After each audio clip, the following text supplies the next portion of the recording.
can still remember a lesson on water conservation when I was in elementary school. The actors playing the children were fussing with the mom about having to drink their daily rationed water. The children didn't want to drink it, and the mom was explaining the reason behind the limited supply because the earth was running out of water, and we had not taken care of this resource. The children had to drink their mandatory water as they might not get more. The idea that we could run out of water and needed to conserve resources was a powerful memory for me. I actually know a lady who did that at her own home with her children. She got like really dirty water and put it in all the glasses for dinner. And they all sat down and said, "This is disgusting." And she said, "Yes, well, this is what 67 million people around the world, or whatever the number is, have to drink every day." And they had this whole conversation about clean water and access to water resources and all those sorts of things. And she got her kids all to donate a certain portion of their money, and they did a sort of a family fundraiser for water charity. Wow. I bet that was a great learning moment for them. I would think so, yeah. It wasn't a play, but in a way she sort of forced them into a performance, Absolutely. with what they had. Dinner theater. Well, the research behind the impact of imagery and why the brain remembers things longer and with more accuracy when there is a performance or dramatic engagement is potent. Christopher Anderson shared in a 2004 article, drama enhances student brains in a manner that sitting in a classroom for 6 hours cannot provide students. The arts and drama foster an environment for wanting to learn. There are greater cognitive gains with students studying with drama than students in a traditional classroom environment. Well, we often use metaphors on the podcast, and there's a cognitive scientist, Louise Barrett, who uses metaphors to describe the brain. She says, Socrates said the mind was a wax tablet. John Locke said it was a blank slate where impressions are written. The mind or brain has also been compared to an abbey, a cathedral, an aviary, a theater, a warehouse, a filing cabinet, a railway network, and a telephone exchange. That's a lot of metaphors. Yeah. So why does the brain assimilate and process information more strategically when it is connected to a memory? How do performances and dramatic interpretations better engage the mind? And what does drama do for the memory? Well, we have two experts to help us Yes. on this episode, Timmy Bauer and Cassie Johansen. Hi, I'm Holland Webb. Hi, I'm Amy and Holland. And you're listening to The Afterword, a conversation about the future of words. Timmy is the author and illustrator of the children's book Billy the Dragon and its sequel, The Poisonous Woods. Until earlier this year, he worked at the Walt Disney Company as a performer. When not writing, illustrating, or visiting schools, he teaches classes at Disney University. Timmy, what are you up to now? I am currently on my way to San Antonio, Texas right now as we record because I am giving free presentations at 3 schools in San Antonio. That's fantastic. And what are these presentations involving? Yeah, so I'll be introducing my first book, Billy the Dragon, to these kids. I'm going to perform the book for them, and then I do Q&A afterwards. I talk about the sequels that I've written and whether they want me to come back, and it's always a big like, yes, I want you to come back. And then I'm like, okay, just bug your principal. I love that you already are doing the voices. That's fantastic. Well, Cassie was raised in Pennsylvania. She's called South Carolina home for the past 13 years. She graduated from Coastal Carolina and is currently in her 10th year of teaching. Cassie teaches 5th grade, math, social studies, and science at Malden Elementary School in South Carolina and is active in many clubs within her school. She is also a gifted director of children's theater. When she isn't teaching, you can find her watching the New York Giants or spending time with her family, friends, and dogs. So what's keeping you busy right now? School. School. It's October, and anyone who knows the month of October in school are tons of fun.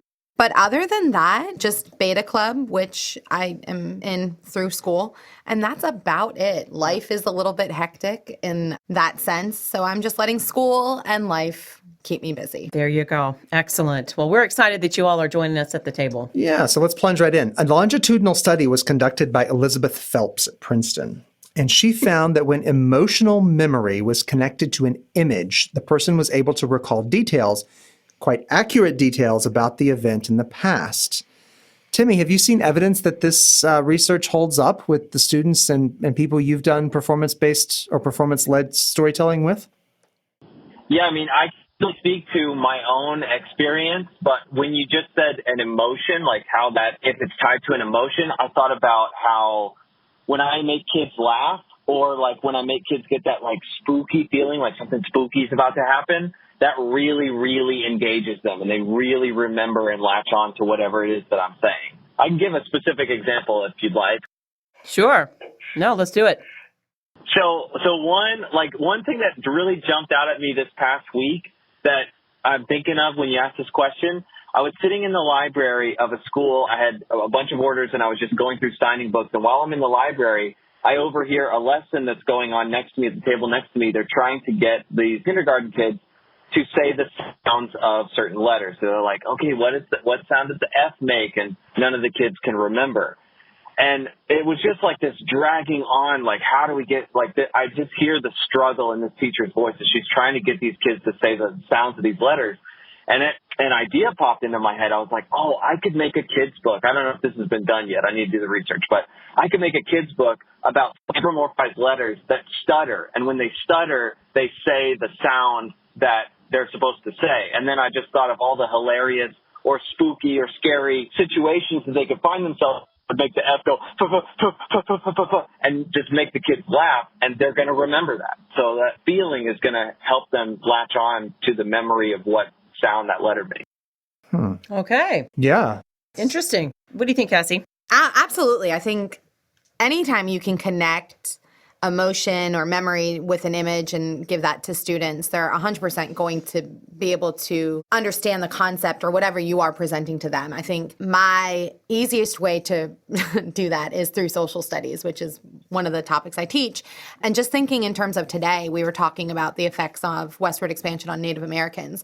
And I kind of connected it to some of my students who have come from other countries and how they're forced to assimilate and everything. And putting the other kids into that and forcing that emotion onto them to realize it really gets them to understand what you're teaching them a lot better. Mm-hmm. And then after we read the book Cheyenne again and showing that emotion that the young Native American went through, that connected it to my kids because they're the same age. Mm-hmm. And they really understood what I was showing them just through that. That personal connection. Yeah, wow. Absolutely. You know, what's interesting about this is we had this same conversation with Jennifer Butte and Louise Morse when we talked about how emotion remains when intellectual power is gone for people with dementia. Yeah. So emotion must be a much more primal kind of thing for us than cognition is. Absolutely. So we're connecting to something deeper first when you talk about the things that you guys are talking about. Yeah, that's excellent. So how does imagery or performance-led teaching engage the older student or adult learner, and how does it support the teacher? So, Cassie, I'm going to flip this to you first. So we're thinking about this imagery and performance, and I want to kind of expand it because I really appreciate Timmy's example about the kindergartner, but how do we support that older learner, that teacher, and then how does it help the teacher who is trying to present this material?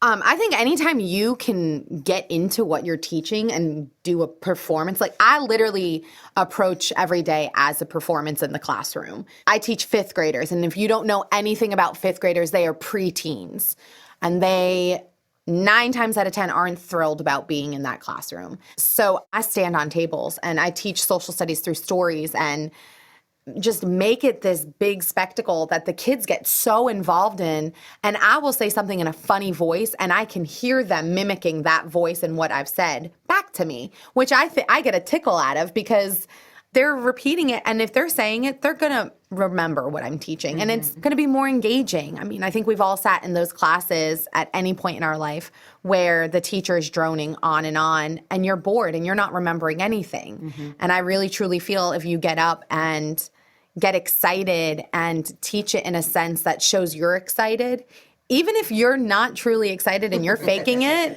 because there are things that I teach that I don't get excited about, but you fake it till you make it, those kids get excited and they get into it and they want to do more about it.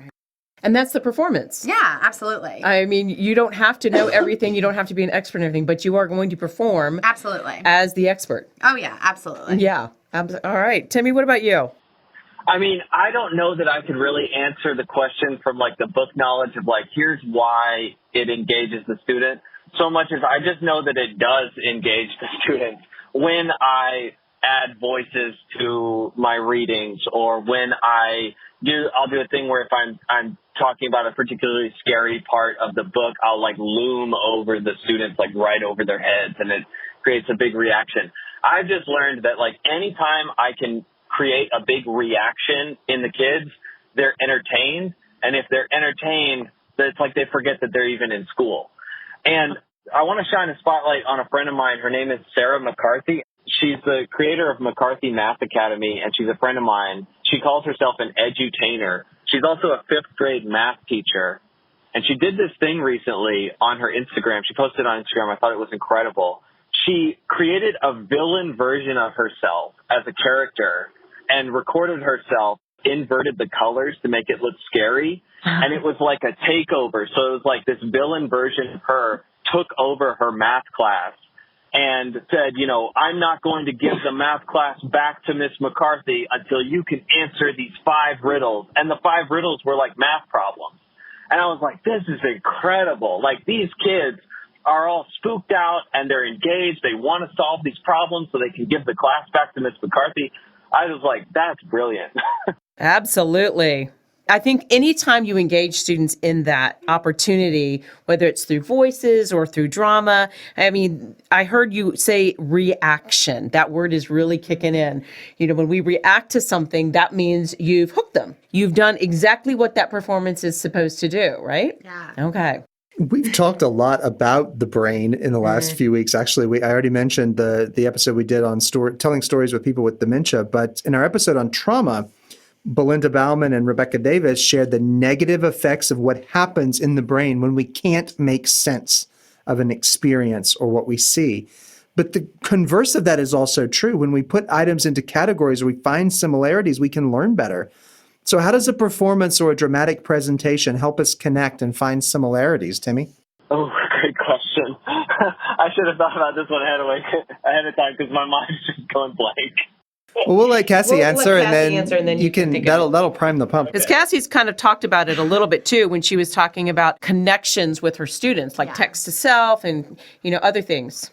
Anytime I try to teach something that I know is going to be a difficult topic for them to conceptualize, I really try to change it into something that I can put them into and give them that experience. And if I can't do that, I just make it loud and exciting and how I teach it. And that way they kind of get that reaction like Timmy was talking about earlier. You get that reaction out of them. And you can say this as an adult. Anytime something makes you react, whether it's laughter or anger or excitement, that is something you automatically remember. I remember when I got upset about XYZ. I remember when I got excited about XYZ. So anytime you can make something get that reaction, give them a performance or a dramatic presentation, you can easily get them to categorize, hey, I remember when this got me excited.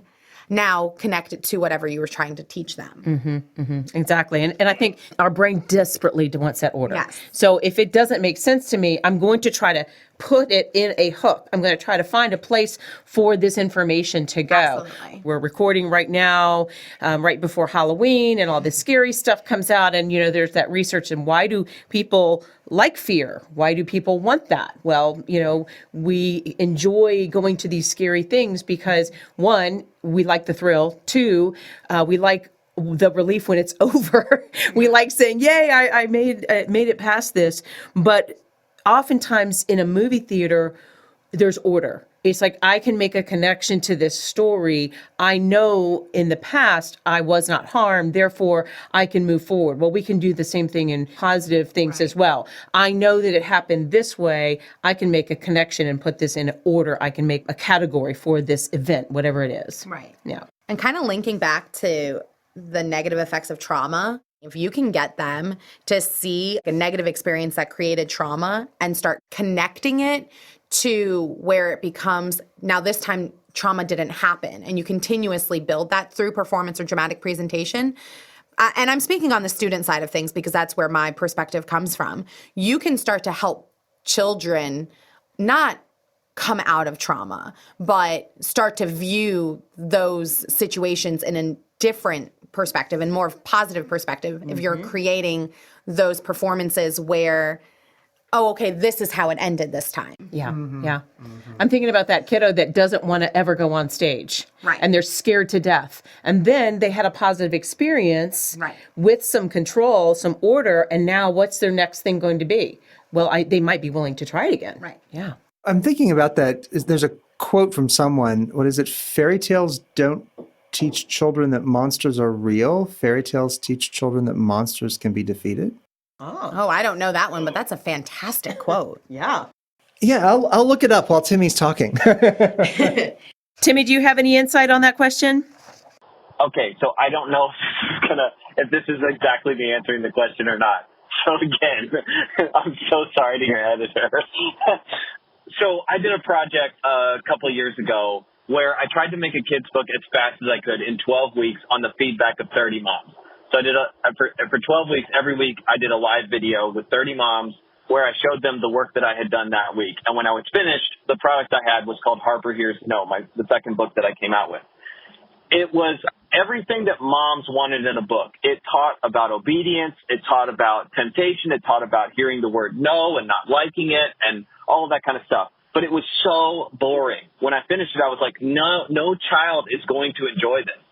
So then I took a break for a little while and I rewrote it with just like lots of humor, including potty humor. And I was like, okay, now kids are going to like it. And now when I perform it, I perform it all the silliness and the potty humor and just rolling on the floor laughing. And what they don't realize is the laughing and the silliness and all the emotions are connecting them to the concepts that the moms wanted in that book in the first place, the obedience and caving into temptation and how that causes you to want to lie, but then what does it look like when you tell the truth? And all of the things in the book that parents want their kids to experience are now in a book that they actually want to read because it's going to create all these like laughing and positive emotions for them. Excellent. That's a great one. I love that. So, Cassie, I would like you to share an example of how you use this strategy of performance and something specific. What's something specific that you do, a strategy with older students and adults in performance? I've heard several that you've kind of mentioned. I know. I mean, I always it's so easy for me to tie it to social studies. And I know I teach way more than just social studies.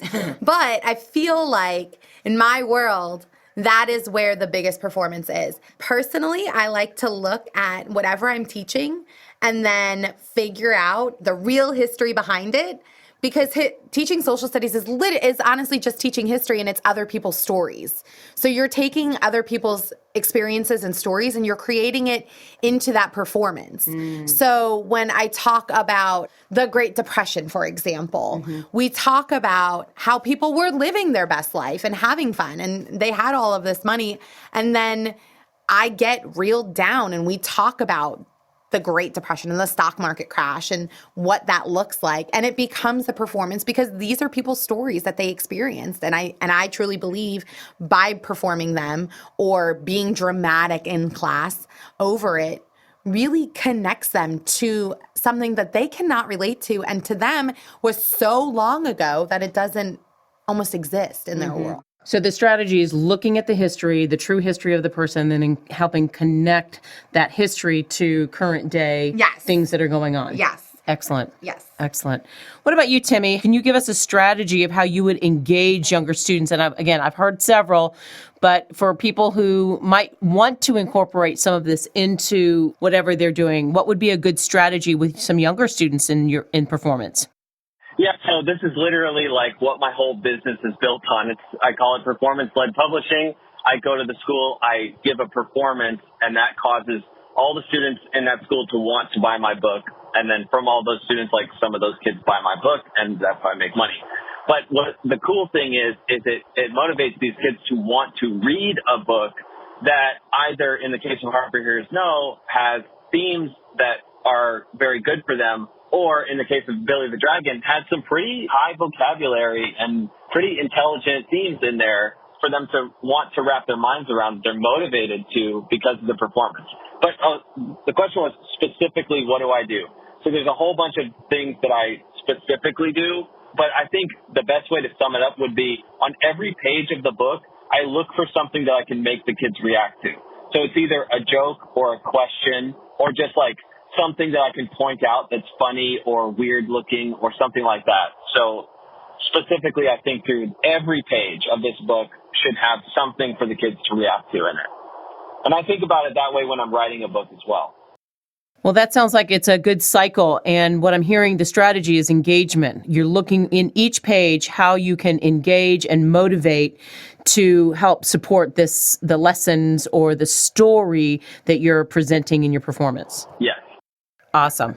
I have to add this because I love what Timmy just said about how it engages them. Like, it's not only just buying his book, but they want to read his book. Absolutely. And I think that's so true in like on my side of things too, because if I'm getting excited about a topic or a concept they're learning, I can't tell you how many times kids have gone to the library to get a book on something that's related to the topic. So I love that. Like, I love that it just drives them to read. Mm-hmm. And expands that learning. Yeah.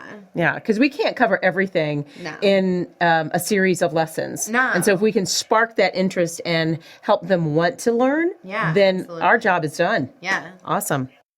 So, Timmy, what's an essential piece of information we need to help us better understand performance-led teaching and learning? Great question. I feel like the last answer that I gave is my answer to that question, but maybe I'm just not understanding the question. No, I think it was, actually. I think it was. How about you, Cassie? Oh my goodness. What is an essential piece of information to better understand performance? Honestly, on the teaching side of things, because that's all I can draw on. Have fun. Mm-hmm. If you're teaching or doing anything in front of students, if you're not having fun, it's not going to be a performance. Mm-hmm. Just go out and have fun with it. And I really think your performance-led teaching is going to thrive. Absolutely. I've got one off of that thought as well. And it's kind of the same thought, but it's get silly. Like you the presenter should be the class clown. Yes. Excellent. That is good. That is really good. Yeah. So, we know that when we are emotionally invested, we have a hook. Whether it's something fun, it's something silly, it's a little bit fearful for our brain to use, that our learning is stronger. And if you want someone to remember something or grasp an idea, the best way to hook the audience, through a well-told story or performance. And so we want to close out this episode. Thank you, Cassie and Timmy. Next week, we will continue our conversation with Timmy and Cassie about how performance increases learning and engagement. And as always, we ask you to please leave us a review, rate us on iTunes. Please become a subscriber to the afterwordpodcast.com. And as always, you are welcome at our table.